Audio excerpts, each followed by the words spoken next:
நீ எதையும் நினைச்சு டென்ஷன் ஆகாத என்ன? ஆமா நீ சாப்பிட்டியா? இன்னும் இல்ல மாமா. மணி என்னாச்சு இன்னும் சாப்பிடலங்கற?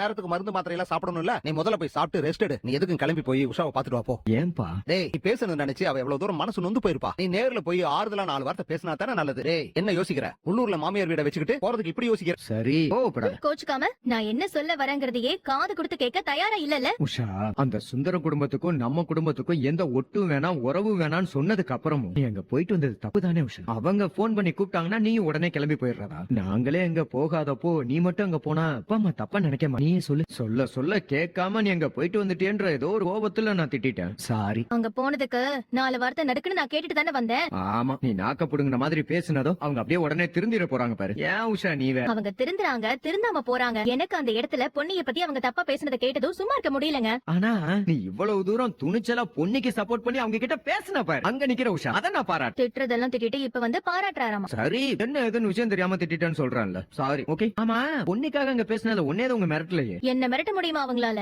ஆமா ஆமா. நான் பேசினதெல்லாம் கேட்டுட்டு கப் சுப்னு அப்படியே அமைதியாயிட்டாங்க. உங்களுக்கு பொன்னிய பிடிக்காதது எனக்கு பிடிக்கல. நீ உங்க கிட்ட சரியா தான் பேசி, நான் தான் உன்னை தப்பா நினைச்சேன். போதுமா? நானும் ஆரம்பத்துல பொன்னிய தப்பா தான் நினைச்சுக்கிட்டு இருந்தேன். ஆனா அவ நம்ம வீட்டுக்குள்ள வந்ததுல இருந்து எல்லாரோட வாழ்க்கையையும் ஏதோ ஒரு விதத்துல அவ மாத்திருக்காங்கிறது எனக்கு லேட்டா தாங்க புரிஞ்சுது. சீக்கிரமா பொன்னியை எப்படியாவது நம்ம வீட்டுக்கு வர வச்சு